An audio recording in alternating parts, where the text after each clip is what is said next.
What's going on, everybody? Welcome back to the Going Super Affiliate series. Last week, we talked about the foundation. We talked about what it takes to really take your business to the next level, starting with your mindset, starting with skills on how to invite, how to build up leaders. And as I told you guys, each week, we're going to interview different leaders. We're going to talk about, different ways that you guys can build your businesses, but then just understand the relationship side of these different leaders that you guys see here with Akashx, with 1M. And today I have the opportunity to speak with my friend, Ali Saleh. This guy, is 250K affiliate, and he is, helping on the corporate side of things. He's in the trenches. He's in everybody's downline. He's helping everybody in the company. And, he's an incredible leader that just wants to see people win. But here's the point that I want to talk about today. This guy has gone through some of the toughest times that I think I've seen in the industry. So I want to dive into his story. I want to talk about his highs, but I also want to talk about the betrayals, the setbacks, and how it's given him strength to be able to rebuild and also be able to thrive. But before we jump into that, let's kick it off with something just a little bit lighter. So, what's a little fun fact? What's something that most people just don't know about you? Well, first, Maddie, I want to just say thank you so much, bro, for, kind of pioneering this whole thing here at Akashx, man. Like, none of this stuff would be possible without you. Congrats on hitting super affiliate, bro, and just taking your time to really put something like this together for us, the field, and for all the future people who will be here. So, bro, huge shout out to you and all the success that you've created. Appreciate it. A fun fact about me that a lot of people don't know is... It's a tough question. It really is. I mean, I kind of want to answer this to like kind of frame it to what we're talking about here today. It's like I actually get crazy social anxiety. So like even when I go on stage or when I go to masterminds and stuff, I'm always in my head kind of like second guessing myself, and but it's always about overcoming your fears, right? And facing that adversity head on. So that's something I think interesting about me. That I'm willing to bet that most people, when they see you on stage or even when they sit next to you, they definitely probably never notice that. Yeah, probably not. You never give off that vibe. But I'm freaking out sometimes. As we're sitting here. Guys, I'm going to speak right from my phone. Obviously, this is raw. This is uncut. We're going to give you guys just the real stuff. I have some questions written down. Want to make sure that I touch on the right things. But the whole point of this layout is because we don't want to come off as like super professional. Like we want to give you guys, the whole point of this is just to be real and just to give you guys whatever on the top of our heads and just provide you guys that value. So one of the questions I guess we'll kick it off with is, the industry obviously has not been very kind to you. Yeah. You've gone through a lot of things. If you don't mind just sharing briefly, what's kind of happened in your previous companies? Yeah, I mean, look, like that's a really, good question and a lot to kind of unpack there. But like 30,000 feet above, when I got started in the industry in 2020, like I was still very new and I didn't really understand that there's a game here in the network marketing industry. And I just took everything at face value. I was very naive. So I was believing what everyone was telling me. I just thought like, okay, these people are good like me, so I could just trust people blind faith.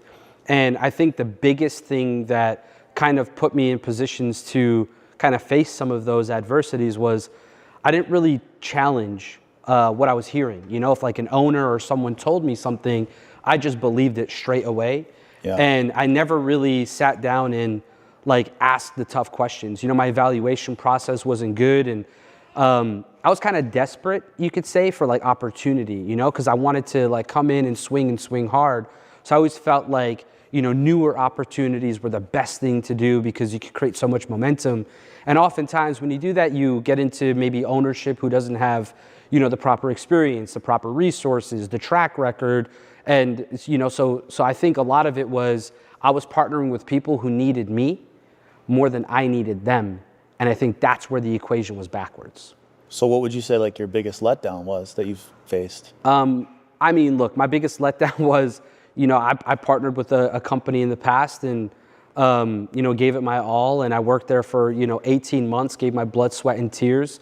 And, when push came to shove, they basically booted me out to bring someone else in. And it was a tough thing to go through because the narrative they created around me kind of really hurt my reputation, in the industry. And I had to claw my way back. So at that point though, like, did you ever consider quitting network many marketing times. for good then? There's actually a time where I actually, texted my wife and I told her that, sorry, I got distracted. You're good. So yeah, there was a time where I actually texted my wife and I told her that, I'm struggling to even get 30 people on a call. I don't think this industry is for me. And this was actually probably December of 2023. And I texted her and I said, look, like, I think I'm gonna walk away from the industry and just maybe build a Discord and do a YouTube channel or something. So at that moment though, what was going through your mind? Just regret, frustration. I was feeling really down on myself. I felt like I couldn't build anymore. I felt like I had burned all my bridges. I felt like my stock was real low. Like, imagine 10 months before that, I was the people's champ. People saw me in the industry as someone who like took a dying company and basically put it on the map, to someone who's basically just, non-existent in the industry, and for me, it was more so about like letting other people's opinions about me actually affect me, So I feel like a lot of people go through that. yeah. Obviously you went through that on a major scale, but people probably do go through a lot of that stuff, even just on their first opportunities or their first experiences. They go through some of that stuff where they really, really care about what other people think. Yeah. And honestly, bro, like, really want to add to that. A lot of it was my fault. Like, okay, whatever happened to me. But like, the one thing I didn't realize at the time is that everything was happening for me, even though I was trained. Like, all the personal development I went through, like, put me in a position to go through that moment. But when you're there, you lose sight of who you are, what you are, and what you're supposed to be doing in that moment.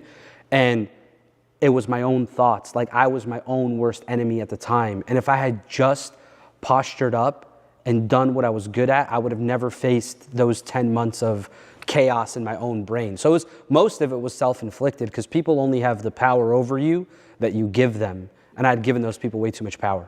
So I guess after all of that, I think you took a year off? Basically, yeah. Why did you decide to, I guess, partner with me, but also give this company a shot? Well, what made the opportunity different? After I had that conversation with my wife, the very next day we sat down and we talked, and she basically looked at me and said, dude, like, you've only been in the industry for 4 years. You've done amazing things. You've mentored thousands of students all over the world. I think it would be a shame for you to walk away from your story now. So I went through the evaluation process, but this time it was different because I had gone through certain things and I knew what to ask and what to look for. And while I was going through my evaluation process, I had reached out to, some of the other owners that I still respect in the industry, and I just asked them, like, what should I be looking for? And someone that I respect a lot told me, you need to look at the who and not the what. So when I went through the evaluation process this time, I kind of knew how to see through people and really dissect their answers and understand what they're saying and not what they're actually saying. And when it came down to, meeting you, like, I knew you for almost a year, and, you and Josh were always so genuine to me. And I was really looking for consistency and competency, which, Josh has displayed over 10 years at My Daily Choice, what he's been able to do and create. And then for you, I know you face a lot of adversity. So to see you, like, back in the saddle, because I think your situation was worse than mine even. And to see you back in the saddle, locked in, inspired me. And I knew that me partnering with you would be like the craziest redemption run story in the history of network marketing. So not only from a perspective of business did it feel perfect, but I thought the story was going to be amazing. I like that, man. I guess what advice then, based on that, would you give to someone who's maybe been burned before? Maybe not at the scale that me and you have been burned, but maybe they're just afraid to trust the industry, to trust a CEO, to trust a company. Like, what type of advice would you give them to help them know that the company that they're looking at is actually a truly, good company? Yeah. That's a really good question. I think I'm going to kind of talk in the camera because you guys are watching this. Look, if you've been burned, if you've had people do you dirty, if you were in a company that failed or lost their merchant processing or the opportunity disappeared, you're probably thinking like, oh, this industry is not for me. There's nothing stable here. But my advice to you is you have to be extremely fluid. And take it from me, like you're going to go through hardships. Nobody on this planet is free from hardships, no matter how you look at it. You just have to have your end goal. And as long as you're leading with the end in mind, what's happening to you right now won't matter. It won't matter because you're pressing forward. You have to put one foot in front of the other. And when you're going through this process, don't focus on trust. Allow people to earn your trust, okay? You have to be very, very mindful with who you partner with. But when you have your guards up, that allows you to ask the right questions through your evaluation process. But before you even get to that point, in your mind, the thoughts between your ears, you have to start manifesting and attracting the right leaders, the right people, the right company, the right ownership, because then this will put you in a position to actually be around the right people.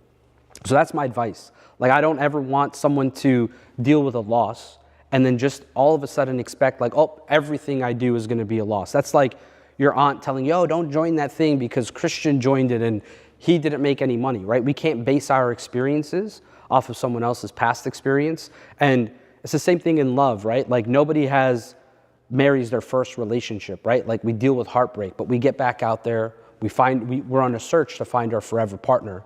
So never stop searching for your forever home. Okay, so was there a moment in this company though that you felt like, okay, I made the right decision? Yes. When was that? So I joined, I think it was like April or May of last year of 2024. And like Maddie knows this and Josh knows this and everybody who was part of that process knew that my guards were completely up. And it was actually hard to even build a relationship with you guys in the very beginning because of it. But there was a moment I remember when I started really like talking to Josh and I saw his unwavering commitment to the field and the brand. And it was a situation where I think it was like something had happened with like an affiliate and I saw the way Josh like just came in and fixed the situation and it was like a non-issue for him. And just the way he handled that to me, it was just like, okay, that's like someone's character, right? Like their character, their trait of who they are as a person. And that's when I knew that I should start like lowering my guards. And slowly but surely within, I think by the time June rolled around, bro, we were like 2 peas in a pod and everything was amazing, you know? So you do have to let people show you who they are. You can't just trust who they are.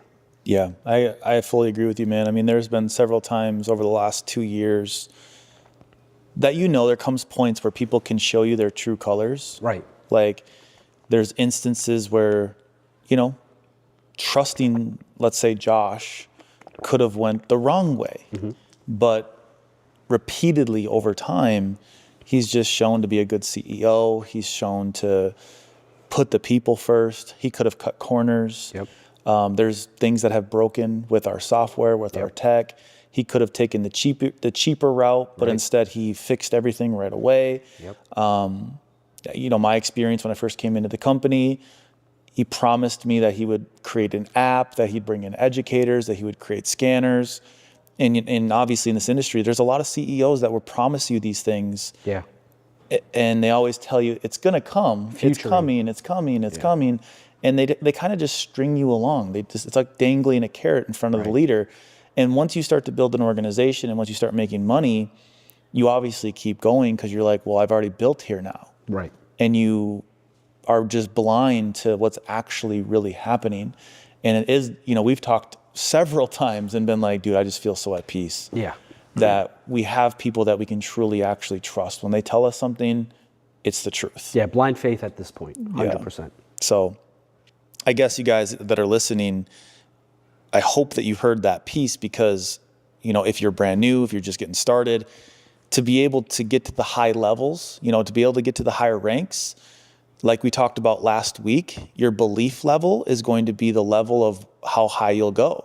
If you don't believe in the company, if you don't believe in the industry, if you don't believe in your leaders, well, you're going to struggle because your belief level will always cap your success level.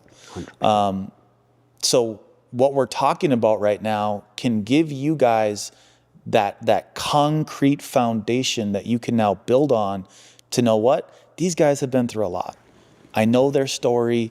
If they're still here, if they're at peace, if they're happy, oh my gosh, we must have a really, really, really, really good opportunity. Can I add to that real quick? Just real quick, like from an operating perspective, like Josh and Jenna are like the best operators I think that I've ever worked with.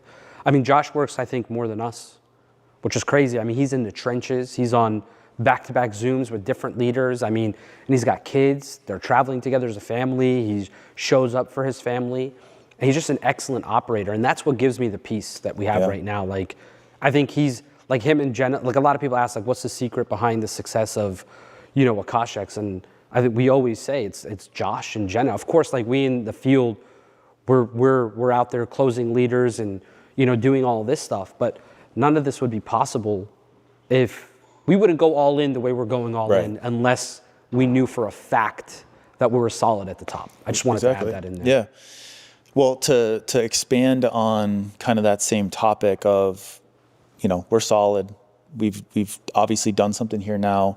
People see your rank, right? They see 250K affiliate, but what they might not see is the work. Yeah. So what does a day in the life of Ali look like? Like, what time are you waking up? How many hours are you spending on your business?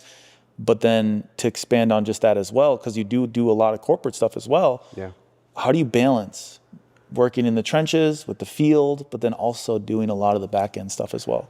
Yeah, that's a really good question. So like I'm a big believer in being in like a flow state, you know, like I feel like people who put themselves in schedules like specifically stress out a lot. You need to manage your day and know what you're going to do in buckets. But like my typical day starts anywhere between like 7 a.m. and 10 a.m. to be honest. It depends what time I go to sleep the night before, but I'm working from open to close, like from the time my eyes open until I go to sleep, you know, that's basically my schedule.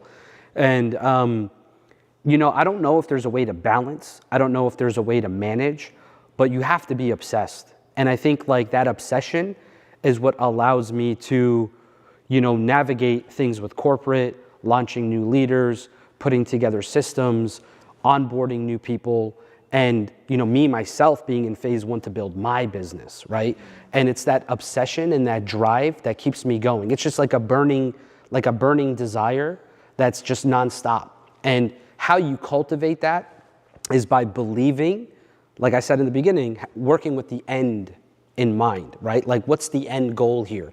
The end goal here is to create hundreds of super affiliates in our organizations, right? That's the end goal. You can't get there unless you're willing to go all in and be super obsessed with the process. So for me, I've married the process. Just like Kobe Bryant, rest in peace, the Mamba mentality, he could never tell you why he was practicing more than anyone. He could never tell you why he showed up in the gym before everyone else. He only knew that that's what he had to do. So you have to embody that like mindset that I'm obsessed and I'm married to the process, and then the rest will fall into place. Because look, there's going to be a certain point in time in this industry where you're severely overworked and severely underpaid. But at some point, that balance ends up happening. And when that balance act happens, there's going to be a time where you're severely overpaid and wildly underworked, right? So it's just about, you know, it's like chopping down a tree, right? You just got to keep hitting it until you finally knock that thing down. Yeah. That's how I look at it. Cool. Now, you have brought in some amazing leaders, you know, Lizanne, Armin, Wesley now. You know, obviously you have a huge organization. How did you attract those types of leaders into your business? You know, did you do it through your own credibility, social media, relationships? Like, what was when you came into the business, like what was your attack method, I guess? Yeah, I mean, that's a really good question. I think a lot of this, you know, is many, many years in the making. You know, none of this stuff really happened like overnight, as you know yourself. It's like the whole point of our industry is to build relationships and build meaningful, solid relationships that, you know, you turn friendships, strangers into friends, friends into business partners. And the biggest thing you have to do is attract it in your mind, you know? And if you know that you're going to be attracting the right leaders, if you're going to be attracting like-minded individuals into your organization, you have to believe that first. You have to manifest it. You have to empower it to come into your life, and you have to allow it. You have to allow the abundance that's meant for you to come into your life by first believing it. Once you believe that you have the best leaders in your team, you already have 10,000 people in your organization, these are all like the beginning frameworks to building something massive. Then it's the skills that come into play. So for me, I'm constantly reaching out to people in the industry, building relationships, just asking people, hey, let's hop on a call and see how we can help each other. You know, it's 2025. You've been in the industry for a long time. I've been in for 5 years. It's crazy we've never connected. Let's hop on a call and see what can happen, you know? You get on a call, go ahead. Let's say that one more time. So you're reaching out to a leader, right? Yeah.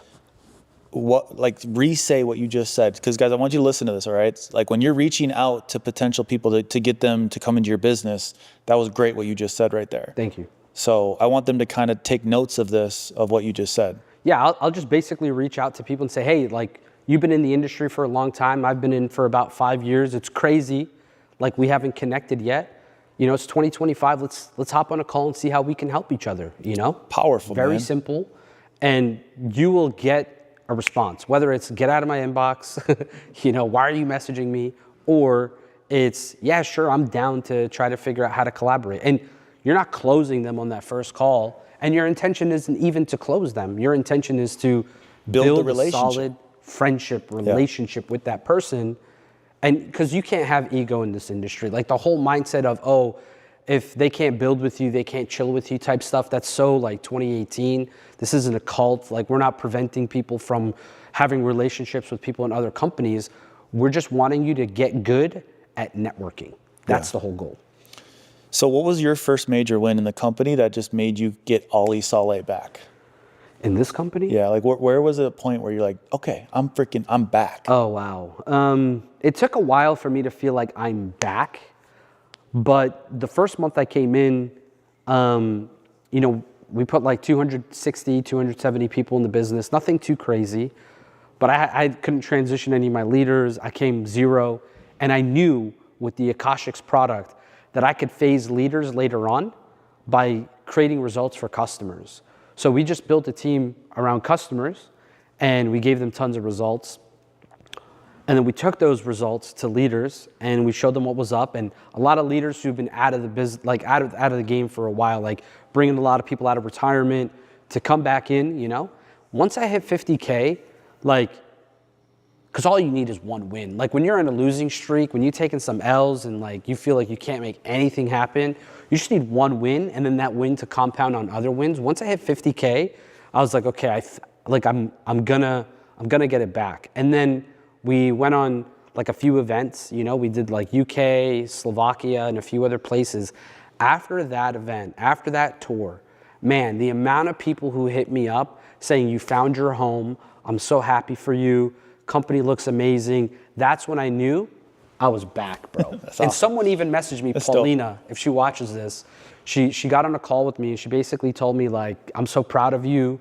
I know your story, everything you've been through. And she basically said, anyone who doubted you did not know the God that you follow. And that to me was like everything. Yeah. I mean, obviously not everybody's religious and you guys can believe in whatever you want, but I just feel like that is at the core of everything is if you just believe that everything that is happening around you is really just happening for you, you know, if you just stick to it and you just stay on the road and you just keep going, God has a plan for all of us. 100. And I'm just happy that you're back, man. Me too, bro. Feels good to be back. I'm glad that you got through all that stuff. I want to talk about some leadership stuff. Again, a little bit more advice as well. But yeah, for sure. Obviously, you've seen two sides. You know, you've seen the good, you've seen the bad. But what's like your number one rule, I guess, for leadership? Like, what does real leadership look like? My thought process always has been like, people will do what you do, not what you say. Yeah. I guess that's mine. But like, what for you does real leadership look like? Authenticity is super important. And I think that ties into what you just said. Like, you should you should never ask your team to do something that you are not doing or you haven't done. That's number one. And if you want your people to do it, then do it so they do it. Everyone that is listening to this right now, if you're still on here, take your phone out, record a video, and let everybody that watches you see that you're watching this. Yes. And I want to see it because I want to know, are you the type of leader that is plugged in? Because I was always the leader that was plugged in. Right. I was the one that always listened to the personal development because I knew that I needed to grow. And if you're watching this, every single one of you should have that type of mindset that you're doing the simple daily disciplines every single day while people are not watching. But when your team does see you doing it, they're going to do it as well because they know that you're not telling them to do things that you're not doing yourself. 100%. I love that, bro. Got to be authentic. It's amazing. What's one piece of advice that you would give to someone right now, though, that's struggling? Like, how do you help someone that maybe needs to be pushed through some discouragement? Yeah. So I think struggling is actually a mindset, right? Because what ends up happening is if you're struggling, it's because you're looking at the data, you're in management mode, and you're actually not manifesting, you're not creating, you're not in a flow state. Yeah. So my biggest piece of advice to people is when in doubt, zoom out. Like, think of it as a chart. You know, if you're looking at the 5-minute chart on gold right now, it might be selling. But if you go look at the daily time frame, the weekly time frame, the monthly time frame, you'll see that gold has been on an absolute bullish tear for the last, 5, 10, 15, 20 years, right? Yeah. Especially in the last 3, 4 years, okay? Yeah. Now, you have to understand that in that moment when you're zooming out, you have to understand that at some point when you started in this business, when you came into this opportunity, you came in not knowing anything. So if today you know how to launch a leader, if today you know how to create duplication, if today you're hopping on calls, listening to stuff like this, you're taking notes and you're challenging yourself to grow, you're winning. All you have to do is stay consistent until you actually create that momentum, because if you're persistent, you will get it. And then if you're consistent, you will keep it. That's good, man. All right. So last question. Last question.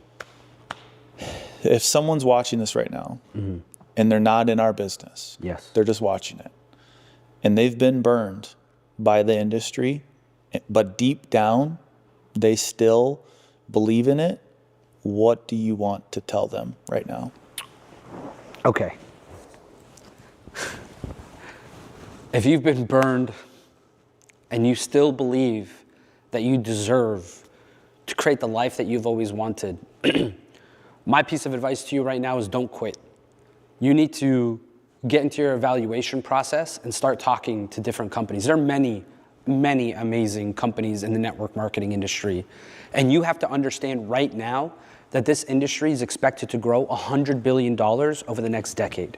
Could you imagine if you're able to capture even 1% of that growth, your life will change forever.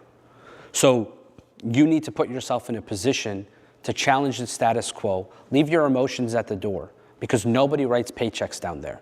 Nobody.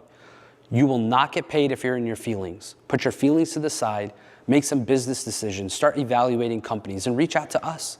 We'll be more than happy to give you all the tools you need to be successful. We'll show you why we feel that this is the best company and the best platform to lock arms with. But don't give up on your chance to create your destiny because you had a few bad experiences. I promise you, the only thing you'll regret is 10 years from today watching this and not taking action. So don't give up on yourself. Don't quit on your dream board, right? At one point you were manifesting, you had a dream board, you felt it, you believed that you were going to be the most successful person in your family tree. That should not change because of a few bad experiences. Every single business, every single entrepreneur goes through hardships.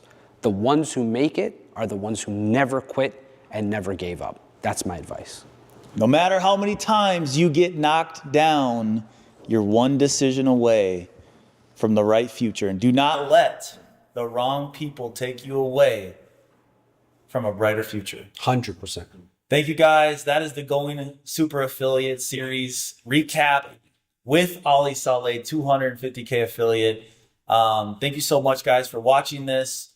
Next week, we are going to have Mr. Joey Wilson. Let's go. Full-blown training on how he's been able to go super affiliate and teach you guys some nuggets, teach you guys some things on how to take your business.